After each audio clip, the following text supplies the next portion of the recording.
साथियों, इस वीडियो में मैं आपसे बात करने जा रहा हूं, जैसा कि आप सभी को मालूम है एनएचएम के कुछ कैडर के दस्तावेज सत्यापन आज से शुरू हो चुके हैं। तो कुछ साथियों से जब बात की गई है दस्तावेज सत्यापन का क्या प्रोसेस रहा है, तो उसी के बारे में आज इस वीडियो में बात करने जा रहा हूं। वीडियो पसंद आए तो वीडियो को लाइक कीजिए, चैनल जरूर सब्सक्राइब कीजिए, क्योंकि आज से जो स्क्रूटनी फॉर्म शुरू हुए जिनका रिजल्ट 20 नवंबर को आया, जिसमें आपके नर्सिंग ट्यूटर था, nursing in charge, lab technician, GNM, तो इनके भी 2 दिसंबर तक स्क्रूटनी फॉर्म फिल होंगे और उसके बाद उनके भी डॉक्यूमेंट वेरिफिकेशन को लेकर जब भी शेड्यूल जारी होगा आपको इस यूट्यूब चैनल के माध्यम से बता दिया जाएगा।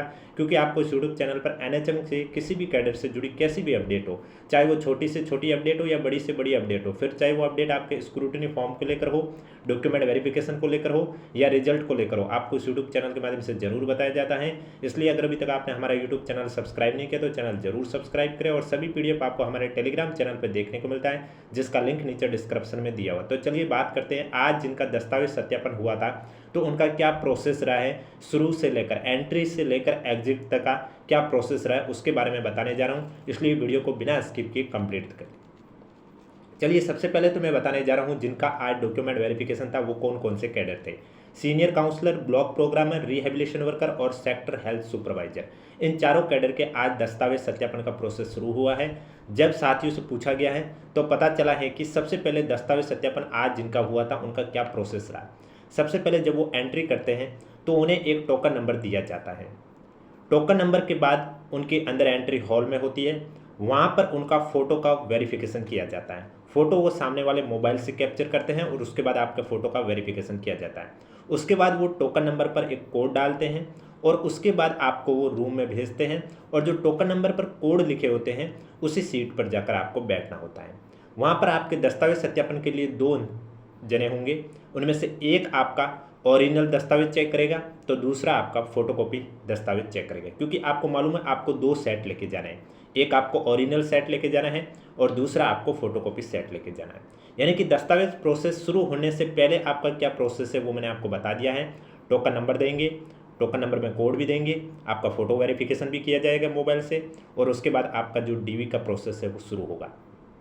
अब दस्तावेज सत्यापन के लिए आपका जो फोटोकॉपी सेट है उस पर सभी पर आपके साइन होने चाहिए। कुछ साथियों के ये कमेंट आ रहे थे कि अटेस्टेशन फॉर्म वापस देंगे या जमा कर देंगे, तो मैं आपको बता देता हूँ अटेस्टेशन फॉर्म भी आपका जमा हो जाएगा। और किसी को ये डाउट आ रहा है कि किसी ने स्क्रूटनी फॉर्म नहीं भरा तो क्या उसका डीवी नहीं होगा, ऐसा बिल्कुल नहीं है। अगर आपने स्क्रूटनी फॉर्म का जब लिंक एक्टिव हुआ था एसएसओ आईडी में, उस समय अगर आपने अपना स्क्रूटनी फॉर्म नहीं भरा है तो कोई बात नहीं, आप बोर्ड की वेबसाइट पे जाइए, स्क्रूटनी फॉर्म का फॉर्मेट वहाँ पर दे रखा है, वो डाउनलोड कीजिए, प्रिंट निकालिए और उसमें जो डाटा पूछा गया वो सभी फिल कीजिए, और 100 रुपये का पोस्टल ऑर्डर आरएसएसबी बोर्ड के सचिव के नाम का लगाकर आपको उपस्थित हो जाना है। डॉक्यूमेंट वेरिफिकेशन अब तक आपके 10 कैडर के आ चुके हैं शेड्यूल, और वो सभी आपको हमारे टेलीग्राम चैनल पर देखने को मिल जाएगा। आपका जो भी कैडर है वो आप एक बार चेक कर लीजिए। अब आपको कौन कौन से दस्तावेज वहाँ पर आज जिनका डीवी था उनकी कौन कौन सी ज़रूरत थी। अब देखो आज जिनका था उनमें मैंने सीनियर काउंसलर वालों से पूछा, तो इसी तरह शैक्षणिक योग्यता में जो आपकी योग्यता है उसके अनुरूप आपको सब लेके जाना है। यानी कि अगर किसी में अनुभव की आवश्यकता है तो किसी में आरएनसी सर्टिफिकेट की आवश्यकता है तो वो आपको लेके जाना है। और उसके अलावा जो भी आपने एप्लीकेशन फॉर्म फिल करते समय जिन जिन दस्तावेजों का आपने उल्लेख किया था वो सभी दस्तावेज आपको लेके जाना है, जिसमें सबसे पहले आपसे मांगा जाएगा 10th की मार्कशीट और सर्टिफिकेट। अब एक होते हैं मार्कशीट और एक होता है सर्टिफिकेट, दोनों में अंतर क्या है। देखो, कुछ बोर्ड द्वारा अंक तालिका और प्रमाण पत्र है वो अलग अलग जारी किया जाता है, तो कुछ बोर्ड द्वारा अंक तालिका और प्रमाण पत्र वो एक ही जारी किया जाता है। तो जो अलग अलग जारी करते हैं तो फिर वो दोनों लेके जाइए, और जो एक ही जारी करते हैं तो फिर उनके पास जो है वो उन्हें दिखा दीजिए। अब कुछ स्टूडेंट को ये भी डाउट आते हैं कि हमें ये दस्तावेज लेके जाना चाहिए या नहीं लेके जाना चाहिए। तो इस कंडीशन पर मेरा मानना यही है कि अगर आप वहाँ पर 1-2 दस्तावेज ज़्यादा लेके जाओगे तो इससे आपको कोई दिक्कत नहीं होने वाली है।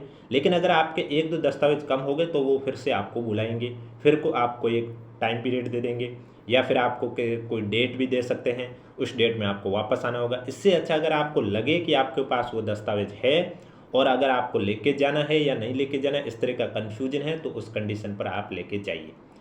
और इसके अलावा आपको 10th की मार्कशीट सर्टिफिकेट दिखाने के बाद आपको 12th क्लास की मार्कशीट और सर्टिफिकेट दिखानी होती है। अब जिनके मार्कशीट और सर्टिफिकेट अलग अलग है तो उन्हें वो दोनों दिखाने होते हैं, जिनके एक ही है तो फिर उन्हें वो एक ही दिखाने होते हैं। अब जहाँ जहाँ शपथ पत्र दिखा रहे हैं तो फिर उसकी फोटोकॉपी की आवश्यकता नहीं, वही शपथ पत्र आपका जमा होगा। अटेस्टेशन फॉर्म भी आपका वहाँ पर जमा होगा। इसके बाद आपके ग्रेजुएशन की बात करें तो आपको ग्रेजुएशन में जो भी आपने कोर्स कर रखा है उसकी अंक तालिका, यानी कि अगर आपके ग्रेजुएशन में 4 सेमेस्टर थे या 8 सेमेस्टर थे या 6 सेमेस्टर, जितने सेमेस्टर थे उन सभी सेमेस्टर की अंक तालिका आपको दिखानी होगी, ओरिजिनल और फोटोकॉपी भी। फोटोकॉपी पर आपके साइन होने चाहिए। अंक तालिका ऐसा नहीं है कि फाइनल की दिखा रहे हैं या फर्स्ट ईयर की दिखा रहे हो बीच में छोड़ रहे, नहीं, ऐसा बिल्कुल नहीं है। क्रम से रखनी है, सभी सेमेस्टर की आपको अंक तालिका दिखानी होगी। और जो भी आपने डिग्री या डिप्लोमा किया है ग्रेजुएशन में उसका भी सर्टिफिकेट आपको दिखाना होगा। इसके अलावा अगर आपने एप्लीकेशन फॉर्म फिल करते समय पोस्ट ग्रेजुएशन का भी जिक्र किया है तो उसका भी आपको दिखाना होगा। पोस्ट ग्रेजुएशन में जो भी आपकी अंक तालिका है और जो भी आपके पास सर्टिफिकेट है वो आपको दिखाना होगा। इसके बाद आपका आता है जाति प्रमाण पत्र।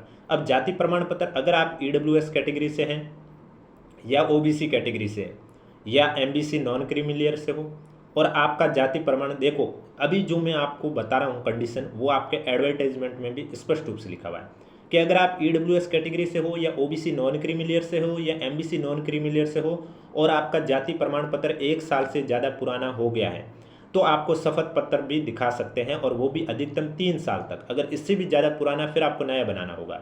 और अगर आप SC ST कैटेगरी के हो तो आपका जाति प्रमाण पत्र एक बार बना हुआ वो जीवन पर्यंत वैलिड रहता है, आपको वापस उसकी कोई आवश्यकता नहीं होती है। तो जो जाति प्रमाण पत्र अगर किसी का 1 साल से ज़्यादा पुराना नहीं है तो उनको शपथ पत्र की कोई आवश्यकता नहीं है। तो जिन्हें आवश्यकता है तो वो जाति प्रमाण पत्र के बाद जाति प्रमाण पत्र का शपथ पत्र दिखाएंगे। इसके बाद आता है नॉन TSP वालों के लिए मूल निवास प्रमाण पत्र और TSP वालों के लिए विशेष मूल निवास प्रमाण पत्र, यानी कि आप राजस्थान के निवासी हो ये प्रूफ करने के लिए आपको मूल निवास प्रमाण पत्र दिखाना होगा। और मूल निवास प्रमाण पत्र कभी का भी बना हुआ हो वो आपका जीवन पर्यंत वैलिड रहता है, एक बार बना हुआ होता है, बार बार बनाने की आवश्यकता नहीं होती है। लेकिन जाति प्रमाण पत्र आपको बार बार बनाना होता है कुछ कैटेगरी में।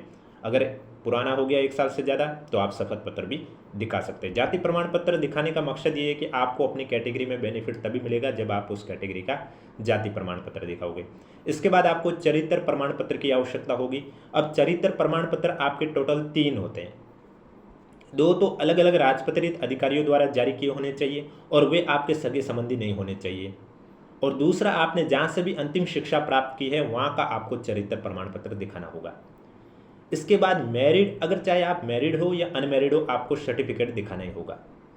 आप मैरिड हो तो भी आपको सर्टिफिकेट की आवश्यकता होगी, अनमैरिड हो तो भी आपको सर्टिफिकेट बनाना होगा। इसके बाद चाइल्ड सर्टिफिकेट, ये भी अगर आप मैरिड हो तो भी आपको दिखाना होगा, अनमैरिड हो तो भी आपको दिखाना होगा। चाइल्ड सर्टिफिकेट ये भी आपको आवश्यकता होगी, बनाना होगा। यानी कि आज जिनका दस्तावेज सत्यापन हुआ था उनमें जो जो दस्तावेज मांगे थे मैं उसी के बारे में जिक्र कर रहा हूँ। और वीडियो पसंद आ रहा है तो एक बार वीडियो को लाइक कर लीजिए, चैनल भी जरूर सब्सक्राइब कर लीजिए, क्योंकि इस यूट्यूब चैनल पर आपको इसी तरह NHM के एग्जाम से जुड़ी पल पल की अपडेट दी जाती है।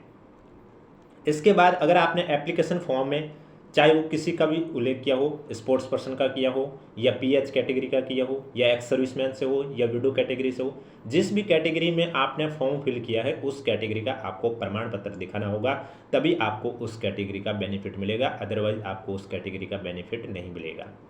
इसके बाद जो अटेस्टेशन फॉर्म है वो गेजेट ऑफिसर के सील साइन किया हुआ होना चाहिए और वो अटेस्टेशन फॉर्म आपके वहाँ सबमिट हो जाएगा, आपको वापस नहीं दिया जाएगा। तो अटेस्टेशन फॉर्म भी आपको लेके जाना होता है। इसके बाद हैंड रिटन आपने देखा होगा, जब आपने SOSO ID में OTR अपडेट किया था उस समय भी आपने एक हैंड रिटन सैंपल अपलोड किया था। तो ठीक उसी तरह का ये हैंड रिटन है जिसमें आपको इंग्लिश और हिंदी में लिखना होता है। इंग्लिश के नीचे भी पैरा खाली होता है, हिंदी के नीचे भी पैरा खाली होता है। तो हिंदी में आपको हिंदी में लिखना है, इंग्लिश के नीचे आपको इंग्लिश में लिखना है, फिर आपको अपने साइन कर देने हैं और उसमें आपको अपना एग्जाम का नाम, रोल नंबर, ये सब चीज़ लिखनी होती है। इसके बाद कूट रचित को लेकर एक आपसे शपथ पत्र लिखाया जाता है, यानी कि आपने जो जो दस्तावेज दिखाए हैं वो सभी सही है, ओरिजिनल है, कोई भी दस्तावेज फर्जी जाली दस्तावेज नहीं है। अगर जाली दस्तावेज पाया जाता है तो आपके विरुद्ध कार्रवाई की जा सकती है। इसको लेकर एक शपथ पत्र लिखवाया जाता है, जिसकी ज़रूरत होती तो वो भी आपको चाहिए।